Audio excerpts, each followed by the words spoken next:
The morning light came in thin and pale through the windows of the small coffee shop on Grover Street. The kind of light that doesn't warm anything, only illuminates. It was a Tuesday, and like most Tuesdays, the place smelled of dark roast and toasted bread, and the same four regulars occupied the same four corners they always did. Nobody paid much attention to the man sitting alone at the two-top near the window, the one with the worn jacket, the calloused hands wrapped around a plain black coffee, and the quiet, settled look of someone who had long since made peace with a life that asked very little of him and gave back exactly that. His name was Daniel Marsh, and he was 38 years old, and on most days that was more than enough to know about him. Daniel was not the kind of man who occupied much space in a room. He wasn't short, wasn't invisible, wasn't unremarkable in any extreme way. He simply existed in the particular fashion of men who have learned to move through the world without announcement. He managed maintenance operations for the Harborview residential complex on the east side of the city, a sprawling collection of mid-rise apartment buildings where pipes burst in winter and elevators groaned in summer, and someone always needed something fixed before sunrise. He was good at his job. He was reliable, methodical, and fair with the crew of 6 men he supervised, and the residents trusted him in the unspoken way that people trust the infrastructure around them without thinking about it until it fails, and grateful when it doesn't. He drove a pickup truck that was 11 years old and ran fine. He lived in a rental house that cost more than it should and had a yard in the back where he'd planted a small vegetable garden that produced more tomatoes than one person could eat. He had a son named Oliver who was 9 years old and lived primarily with his mother across town, but spent weekends and Wednesday evenings with Daniel, and those evenings were the axis around which Daniel's entire week quietly revolved. He did not spend money he didn't have. He did not chase things he couldn't reach. And every Saturday morning, without exception, he came to this coffee shop on Grover Street, ordered the same black coffee and the same egg sandwich, and sat alone for an hour before his day began. It was, by most measures, an ordinary life. Daniel had arrived at it not through failure or resignation, but through a kind of deliberate, unspoken choice, the choice to be present in small things rather than ambitious about large ones. Some men his age burned with something still unsatisfied. Daniel had burned with things once, and the fire had settled into something steadier, warmer, more sustainable. He was not unhappy. He was not searching. He was simply there, in the way that solid, reliable things simply are. He had friends, not many, but the durable kind. His colleague Marcus, who'd worked the same complex for 7 years and could talk about baseball for 40 minutes without pausing. A neighbor named Frank, who was in his late 60s and grew herbs on a shared fence line, and often left bundles of rosemary at Daniel's back door without comment. A woman from Oliver's school named Beth, who coordinated pickup schedules with him over text messages that were brief and warm and asked nothing more than necessary. He did not describe himself to others as a simple man or a humble man or any of the adjectives that people reach for when they want to telegraph virtue without exactly claiming it. He described himself, when asked, as a maintenance manager who liked quiet mornings and left the rest to whatever impression accumulated on its own over time. People who worked for him thought he was fair. People who lived in the building thought he was dependable. His son thought he was the person who knew how to fix things, and that this was a reliable and comforting quality in a father, which it was. 8 years earlier, when Oliver was barely a year old and Daniel's marriage was unraveling at the edges and he was working 2 jobs to keep the lights on, he had done something that he thought about very rarely and never spoke about at all. He had seen a notice on the bulletin board at the hospital where he'd taken Oliver for a routine checkup, a small hand-printed flyer asking for bone marrow donors, urgent need, multiple patients waiting, no compensation required. He had stopped in front of it for a long moment. He wasn't sure why. He had no particular connection to the cause. No family history of blood disease. No friend in the ward upstairs. But something in the plainness of the request had reached him the way it didn't dress itself up, didn't promise anything in return, just said, simply, "Someone needs this, and you might be the person who can give it." He had signed up that afternoon. The testing took 2 weeks. The match came back positive for a single patient whose name and identity were sealed behind layers of medical privacy law. He had never asked who it was. He had taken 3 days off work days he couldn't really afford, the days. He quietly charged to an old credit card he'd been paying down for years, and he had gone through the process and come out the other side and gone back to work and never mentioned it to anyone, not to his wife, not to his brother, not to a single soul. It wasn't modesty, exactly. It wasn't strategy. It was simpler than either of those. He had done it because it seemed like the right thing to do. And in his mind, doing the right thing didn't require an audience. He had not thought about it in years. The credit card was long paid off. The days were absorbed into the general blur of a hard period in his life that he had since moved past. The whole thing sat somewhere in the back of his memory, the way certain unremarkable but decent things do not forgotten, not particularly remembered, just present, like sediment at the bottom of still water. That was the man who looked up from his coffee on a Tuesday morning when the door to the Grover Street coffee shop opened and changed everything.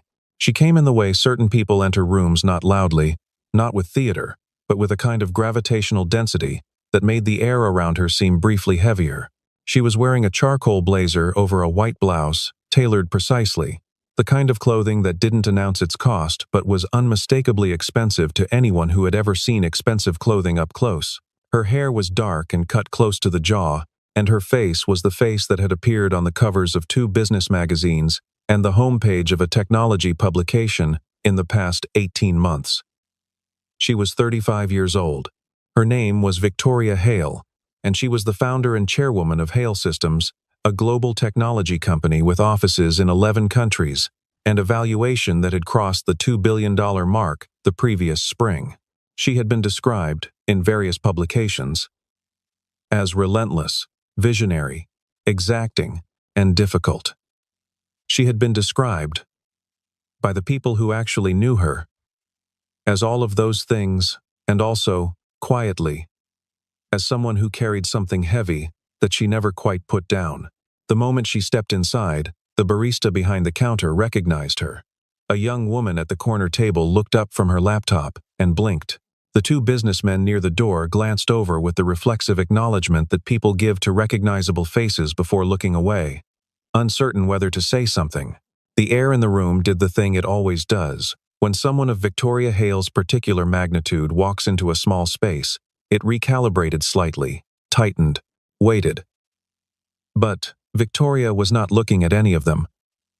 She was not scanning the room for a familiar face, or a reserved table, or a camera she needed to angle away from. Her gaze moved with unusual precision, deliberate and searching, across the small room. And it stopped when it found the man near the window with the worn jacket and the black coffee. She stopped walking.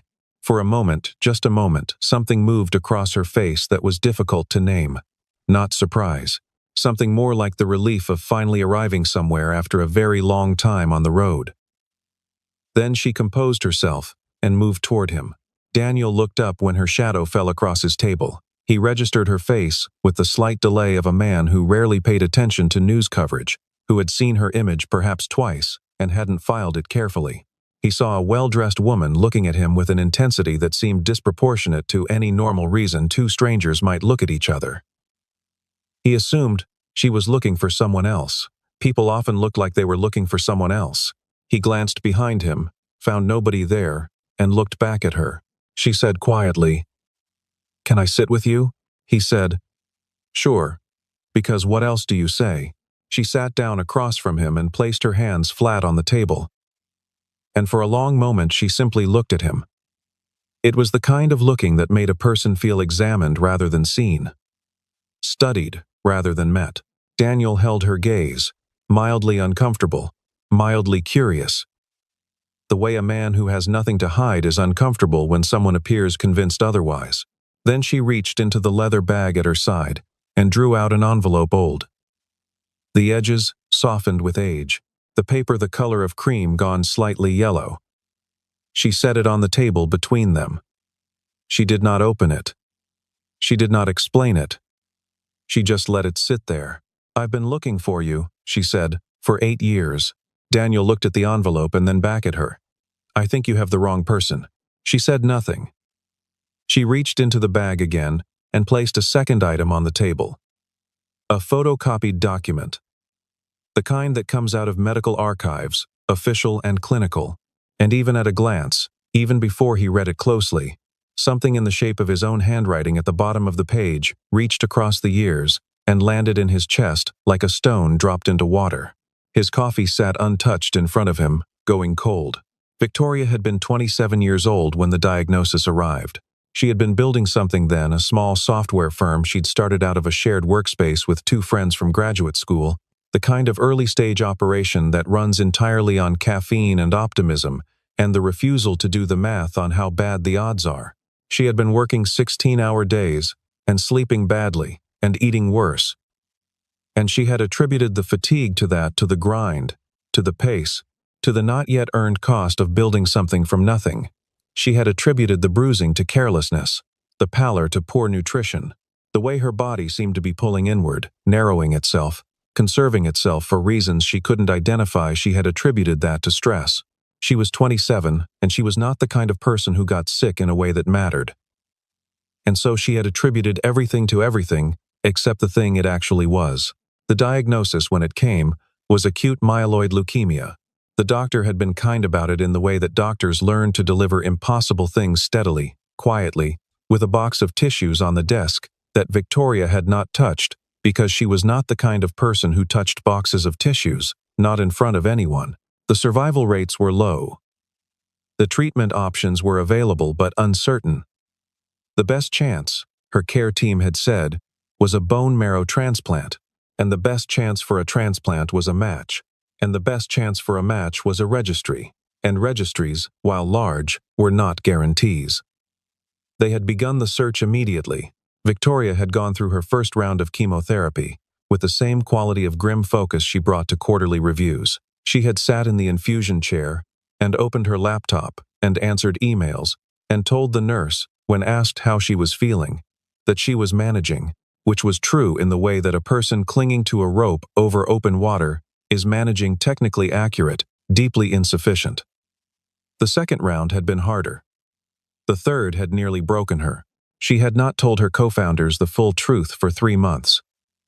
She had told them she was dealing with a health issue and would work remotely for a while. She had told her mother in a phone call that lasted 40 minutes and ended with both of them pretending they hadn't been crying.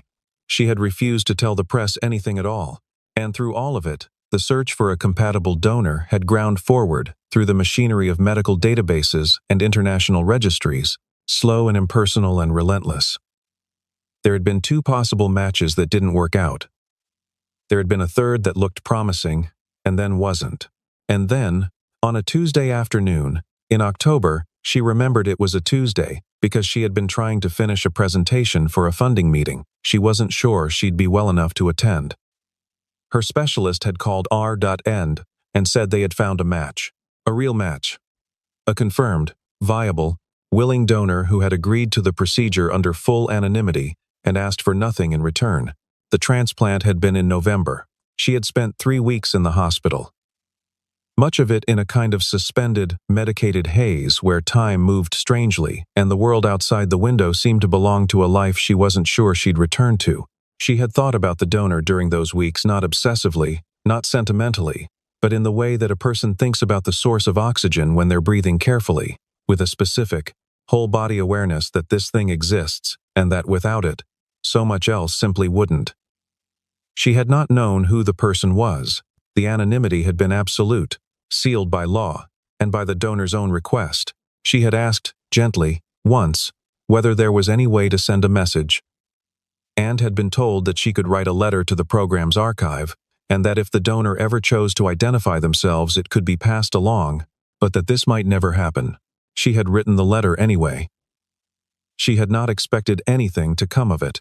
Recovery had taken months. She had returned to work incrementally, then completely, then with a force that her colleagues initially worried about, and then learned to recognize as simply how Victoria Hale operated when she had something to prove, which was always, but more so after that. She started small half-days at first, followed by full days in which she was careful not to push past what her body was still negotiating. The tiredness of recovery was different from the tiredness of overwork. It sat deeper and didn't respond to coffee or willpower, or the particular adrenaline of a deadline. She had learned, slowly and against her nature, to work with it rather than through it, to schedule recovery the way she scheduled meetings, with the same firmness and the same commitment to not canceling. It had made her, she believed, a more efficient operator in the long run, not because illness improves people, which is a sentimental idea she didn't find useful, but because the discipline of managing limited capacity was a discipline she carried forward into every project thereafter. And it had made her meticulous about what actually mattered and willing to let go of what didn't. The company had grown. The software had scaled, the funding rounds had come, and the international expansion, and the team of hundreds and then thousands, and the magazine profiles, and the valuations, and all the tangible, countable evidence that a life rebuilt after near collapse could still become extraordinary. She had shepherded all of it with the particular intensity of someone who knows not abstractly but physically, in their bones, in the blood itself, exactly what the alternative looks like. And through all of it, quietly and without announcement, she had kept looking. Daniel listened to her tell it. He didn't interrupt. He didn't move much. His coffee was cold by the time she finished.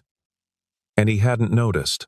He sat across from her in the small coffee shop on Grover Street, with the morning light coming through the window and the ordinary sounds of the cafe moving around them, and he listened to a woman describe 8 years of living that had begun with a stranger's decision on a bulletin board at a hospital across town. When she finished, he was quiet for a moment. Then he said, "I just signed some papers." Victoria looked at him. "I know." He paused, searching for words, which was not something he did often because he didn't usually require many. "It wasn't a big thing. I saw the notice. I fit the criteria. I signed up. I didn't think about it as anything particular. You took 3 days off work." He looked at her, surprised. "How do you know that?" "The records were sealed," she said. "But I'm very thorough." There was no smugness in it. It was simply a fact about her, delivered plainly. "You took unpaid days. You were working 2 jobs at the time." "I was paying down debt," he said, as though this explained or excused something, though he wasn't sure what. "You told no one.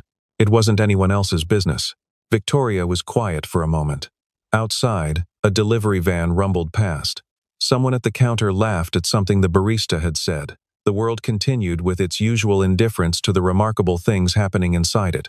She looked at Daniel Marsh, at his unremarkable jacket, his large, capable hands, the faint tiredness around his eyes that she now understood had nothing to do with last night's sleep and everything to do with the particular, patient tiredness of a man who carries things quietly over a long time, and she said, "Do you understand what you saved?" He shifted slightly. "You seem like you turned out all right." She almost smiled. "Almost. I built a company," she said. 2,417 people work for that company today. We have a health program that has funded treatment for families in 6 countries. We have a research division that has contributed to 3 medical patents in the past 2 years. We have a foundation." She stopped herself, and for a moment, the controlled precision of her manner faltered just slightly, like a window cracking in a wall rather than shattering. "None of it exists without that November. Without those 3 days, you took off work." Daniel looked at the table. He was not a man who was often at a loss, but he was at a loss now. Not because the information was unwelcome, but because he genuinely did not know what to do with it. He had lived with the knowledge that he had once donated bone marrow to an anonymous patient as a quiet, unremarkable chapter of a difficult year. It had not felt like heroism to him then. It did not feel like heroism now. It felt like something a person did because it was possible to do it and someone needed it done. And he was bewildered, sincerely, not falsely, by the weight that someone else had been carrying around it for 8 years. "I'm not saying it wasn't good," he said carefully, "that it worked out. I'm glad it worked out. But I don't think I did anything most people wouldn't do." Victoria looked at him steadily. "That's not true," she said. "Most people see the notice and think about it, and keep walking." He had no answer for that. The search had not been easy. Victoria had known from the start that the donor registry kept its files sealed. And she had known that even with her resources, forcing open a legally protected medical record was not something she was willing to do. She had sources, private investigators, data analysts, former law enforcement consultants, but she had drawn a firm line She would not pursue anything that violated the law or the donor's choice to remain anonymous. That line had made everything harder and slower, and, she believed, more right. She had hired a researcher whose sole job for 4 years had been to work through legal channels, public donation records, hospital affiliations, geographic data, cross-referenced with registry participation rates, building a picture that was always partial and always slightly out of focus. There had been a man in Portland who matched several criteria and had turned out to be an entirely different person who was briefly very confused by the inquiry and then mostly amused. There had been a period of 2 years where a clerical inconsistency in the original records had sent the search in entirely the wrong direction, toward a zip code on the north side of the city where no one matching Daniel's profile had ever lived. The researcher had quit once, cited emotional burnout, and been replaced by someone more methodical and less easily discouraged. Every year, on the anniversary of the transplant, Victoria had written another letter to the program archive, not because she expected it to be read, but because she needed to mark the year somehow, needed to commit to paper the fact that she had not forgotten and was still looking, and would keep looking as long as there was a trail to follow. The break had come 7 months ago, almost accidental in the way that breakthroughs often are after long periods of patient, unglamorous work. A digitization project at the regional medical system had pulled old donor intake forms into a searchable database, not publicly accessible, but accessible to certain administrative personnel, and a name had surfaced that matched 4 separate data points the researcher had been carrying for years. A first name, a general age range, a residential area, an employment type, cross-referenced with public records, utility filings, property records, the kind of quiet documentation that accumulates around ordinary people living ordinary lives. The name had resolved into an identity, and the identity into an address, and the address into a man named Daniel Marsh, who managed maintenance at the Harborview residential complex and had breakfast every Saturday at a coffee shop on Grover Street. Victoria had told no one what she planned to do with this information. Not her assistant, not her head of communications, not the researcher who had found it. She had sat with it for 3 weeks, turning it over, deciding what the right thing was, because in her experience the right thing was rarely the obvious thing and almost never the convenient one. And then, on a Tuesday morning in November the same month, she had noticed, not coincidentally, she had driven herself to Grover Street, parked her car 2 blocks away, and walked into the small coffee shop alone. She had expected to find a complicated man. She had spent 8 years building a mental image of someone whose generosity had probably emerged from some particular circumstance, some personal history that made the act of donation feel meaningful or necessary in a way she could trace and understand. She had expected someone with a story that explained it, a sick parent, a friend lost to illness, some specific wound that had created in him the capacity to walk toward a stranger's suffering rather than away from it. What she had not expected was the complete absence of any such story. What she had not expected was Daniel Marsh sitting across from her with genuine, unperformed bewilderment on his face, saying, "I just signed some papers." The search had cost her money, not an amount that mattered to her, but more than most people spent in a year and considerable time and organizational attention and emotional energy that she had never publicly accounted for because it was nobody's business, and she didn't need to explain it. She had funded it out of her own accounts, not the company's. She had never spoken about it in interviews. Even when profiles touched on the transplant and asked about her recovery, she had answered those questions with careful, truthful brevity. She had been ill. She had found a match. She was grateful and moved the conversation forward because the gratitude in question was specific and private and belonged first to the person it was meant for. Now that person was sitting in front of her in a worn jacket, holding a cup of cold coffee, looking at her with the expression of a man who had just been told that a Tuesday afternoon 8 years ago, which he barely remembered, had produced something he was only now beginning to understand. And she realized, sitting across from him in the morning light of the small coffee shop, that she was going to have to rethink everything she had planned to say. She had planned to offer him something. That had been the intention from the beginning. The reason, in practical terms, for finding him. She had prepared for this conversation carefully, in the way she prepared for negotiations, with a clear understanding of what she was bringing to the table and what she expected to accomplish. There was a number, a significant one. The kind that changes the trajectory of an ordinary life, without being so large it becomes an abstraction. There was a property she had identified. A house in a good school district on the west side of the city, the kind of place that a man raising a child on a maintenance manager's salary could never quite reach without help. There was a long-term financial structure, an investment account, managed, producing returns over time, the kind of quiet, durable security that most people worked entire careers toward and never fully achieved. She had assembled all of it carefully, thoughtfully, with the specific intention of giving Daniel Marsh's life a material quality commensurate with what he had, without knowing it, made possible. She laid all of it out, there in the coffee shop, after he had absorbed enough of her story to sit with the weight of it. She described the funds, the property, the long-term structure. She described it without apology and without flourish, the way she described all transactions precisely and directly, because she believed that imprecision about important things was a form of disrespect. She said, "This is what I'd like to do. You gave me something I cannot repay. I understand that, but I want to try." Daniel listened to all of it. He sat very still, the way he sat when he was genuinely thinking rather than waiting to speak. And when she finished, he was quiet for a moment. And then he said, "No." She blinked. "No, no," he said again, not unkindly. He was looking at the envelope still on the table between them, and his expression was the expression of someone carefully working out how to say something true. "If I had done what I did because I expected something in return," he said, "then I would have told someone about it. I would have looked for the patient. I would have made it known. I didn't do any of that." He paused. "Taking the money, now taking the house, the account, all of it, it would make the thing into a different kind of thing than it was, and I don't want that." Victoria stared at him. In 22 years of building companies and negotiating contracts and arguing for resources and persuading skeptical people to believe in things that didn't yet exist, she had been refused many times and been surprised by it rarely. This surprised her.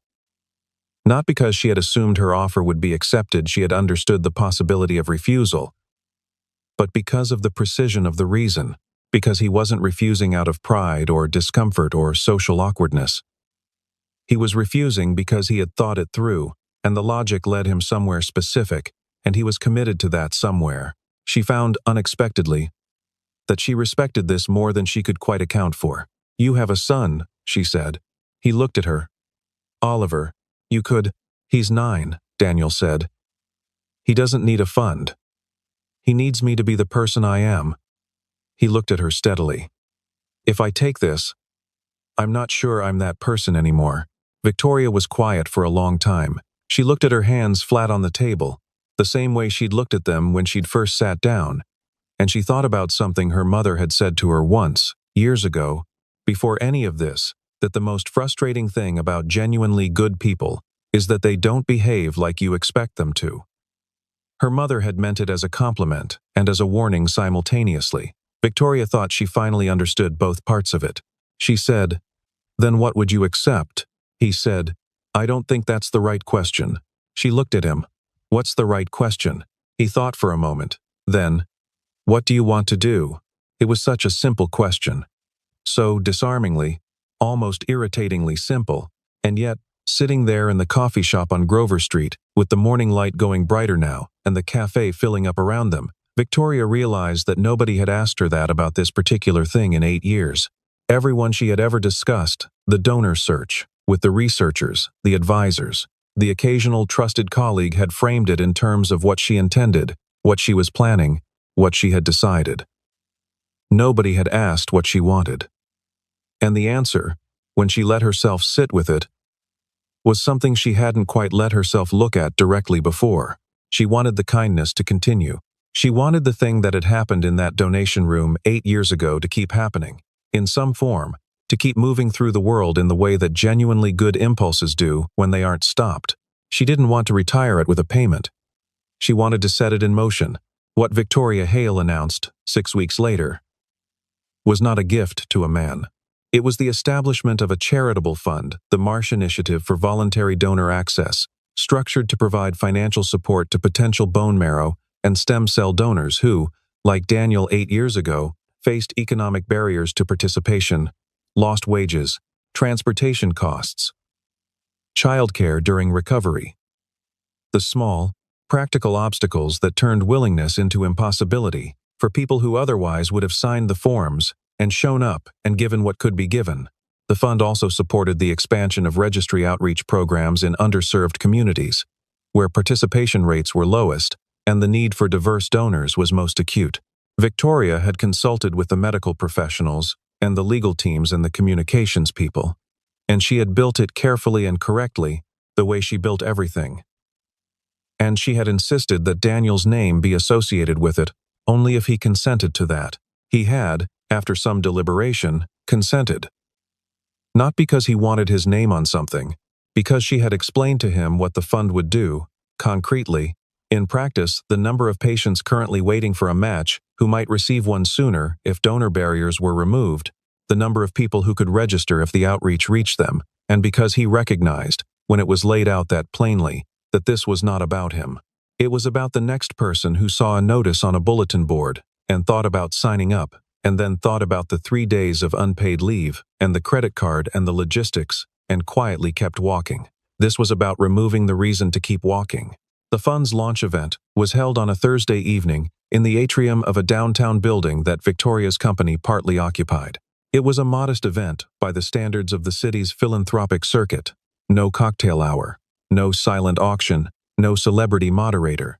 There was a small stage, chairs arranged in rows, and a gathering of perhaps 300 people that included medical professionals, hospital administrators, former and current patients on transplant waiting lists, journalists who covered health policy, and a handful of the donors whose participation in various programs had been enabled by the fund's early grant disbursements during the 6 weeks it had been quietly operational before the public announcement. Victoria had not wanted a spectacle. She had wanted something real.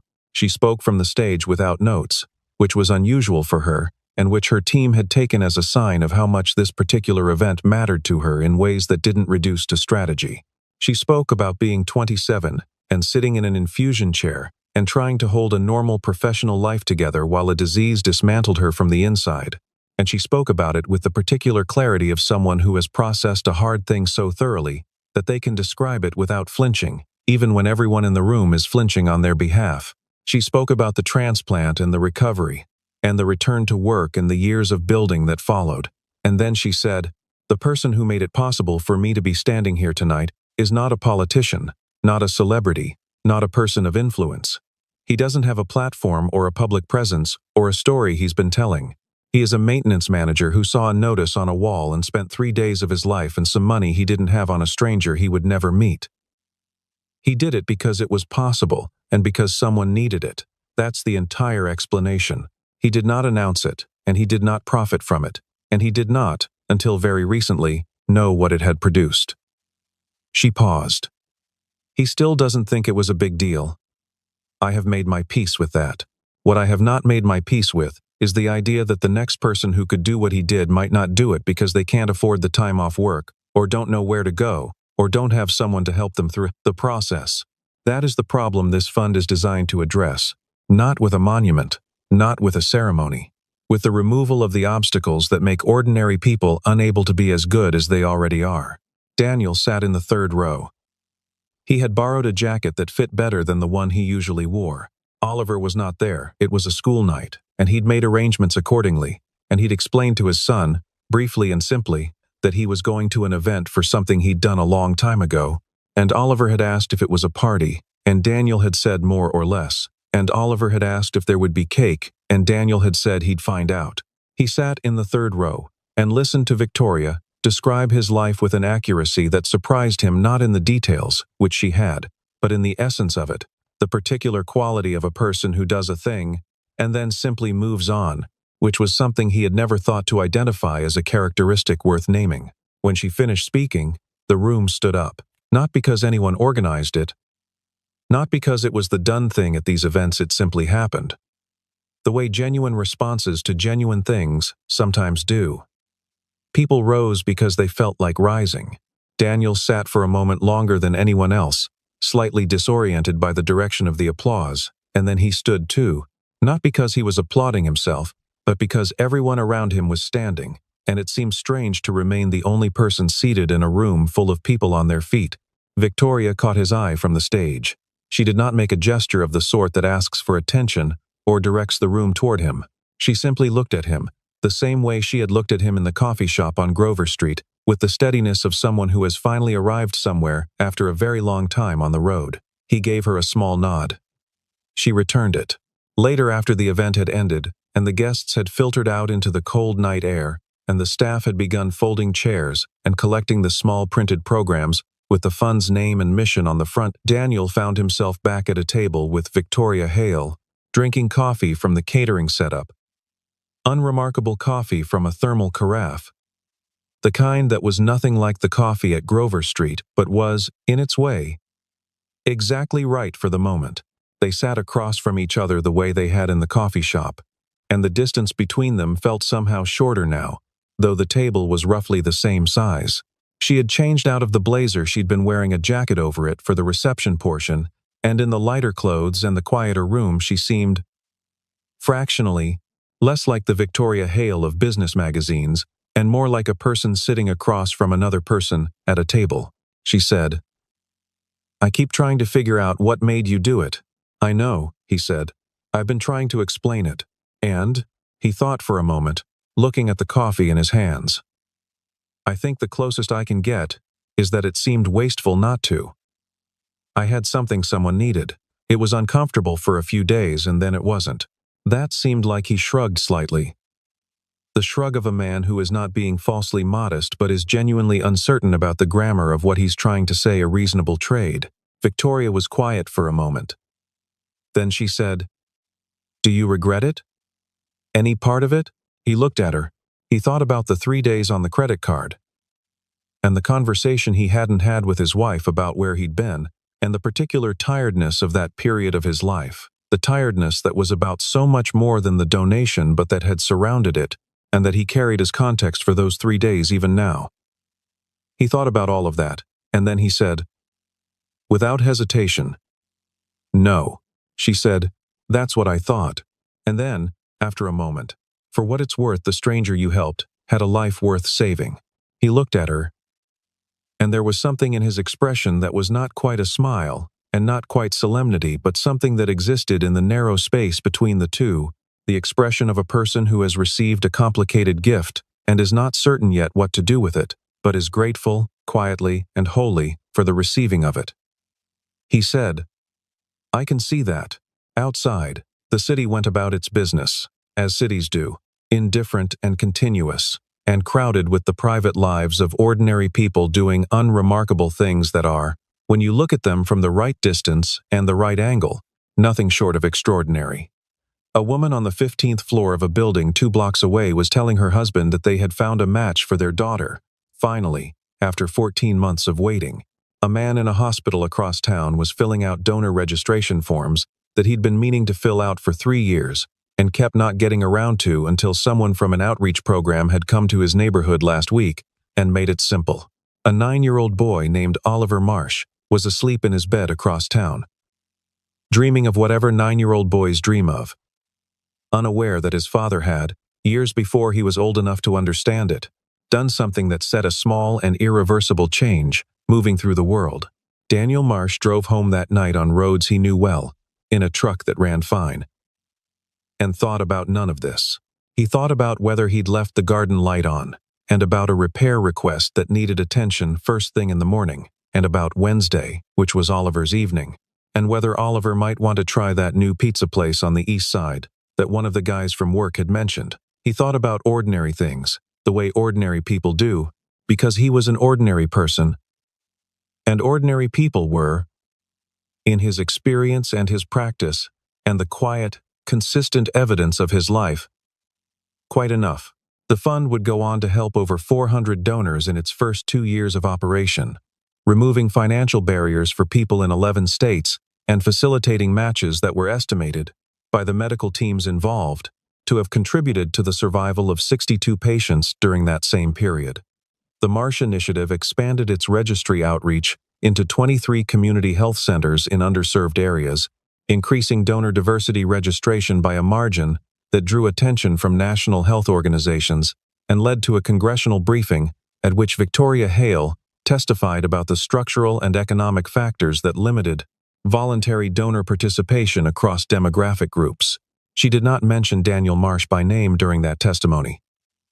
She mentioned the principle he represented, that the capacity for ordinary generosity existed in people at every level of society, and that the only thing required to unlock it, in most cases, was the removal of the practical obstacles that made it cost more than people could afford to give.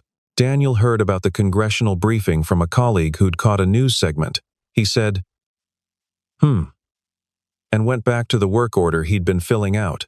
His colleague said that the woman who'd started the fund was apparently that tech billionaire who'd been in the news. Daniel said, "Yeah, I know who she is," and didn't elaborate.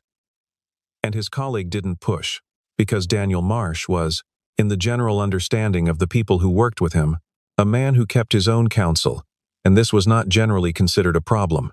He still ate breakfast at the coffee shop on Grover Street on Saturday mornings. The same black coffee, the same egg sandwich, the same table near the window.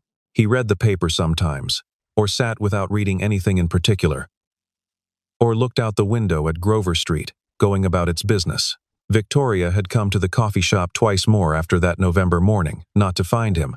She already knew where he was, but because she had decided she liked the coffee and the unhurried quality of the place. And because sitting at the two-top near the window with a cup of coffee and a person who did not require anything of her was, she had discovered, something her life did not otherwise contain very much of. Her mornings were usually built around call schedules and commutes, and the relentless forward pressure of running something large. They were not usually built around an hour of nothing in particular. She had not understood, until she started doing it, how much she needed an hour of nothing in particular. They talked about things that had nothing to do with donations or funds or valuations or transplants, about Oliver, about her company's expansion into Southeast Asia, about the vegetable garden in Daniel's backyard, that he claimed was producing too many tomatoes, and she claimed was producing exactly the right number, if he would simply learn to make sauce. They disagreed about this with the comfortable conviction of people who are not actually arguing. It was, in its unpretentious and slightly unlikely way, a friendship, or the beginning of one, built on the simple and sturdy foundation of two people who had, in different ways and at different costs, learned to take seriously the value of a life. On one of those Saturday mornings, sitting across from him with her coffee and the ordinary noise of the cafe around them, Victoria said, "You know what the strangest part is?" Daniel looked up. "What?" "I thought finding you would be the end of something," she said. "The end of the search." "The end of the search." She paused, choosing the word. "The debt. The thing I've been carrying. Is it?" she considered. "No," she said. "It's more like the beginning of something I didn't know I was looking for." He nodded, slowly. He understood that. He understood it in the way that people who have lived quietly and steadily understand things, not through the vocabulary of psychology or philosophy, but through the accumulated evidence of small experiences, the way water understands the shape of the stone it moves around. He understood that some things don't resolve, they transform. And the transformation, if you let it, becomes something you can live inside. The morning light came through the windows of the coffee shop on Grover Street, pale and clear and indifferent to what it illuminated, as it always did, as it would the following Saturday, and the one after that. Daniel Marsh wrapped both hands around his coffee cup. Victoria Hale looked out the window at the street, and between them, on the small table, something continued. Something that had begun 8 years ago with a notice on a hospital bulletin board, and a man who saw it, and didn't keep walking. And that had no clean ending because the best things rarely do. Sometimes the person who changes the world doesn't do it from a stage. Sometimes they do it in 3 quiet days that no one knows about, in a difficult year they'd rather not remember, for a reason they can't quite articulate beyond. It seemed like the right thing, and I was in a position to do it, and so I did. That is, more often than we give it credit for, exactly enough. The world does not always announce the moments that matter. It doesn't always show its work. Most of the time it simply continues ordinary on the surface, quietly remarkable underneath, carrying forward the weight of small choices made by people whose names will never appear in headlines, whose sacrifices will never be tallied in any public accounting, whose only monument is the fact that the person they helped is still alive and still building and still, on Saturday mornings, coming back to sit across from them at a small table near a window on a street that looks, from the outside, like any other street.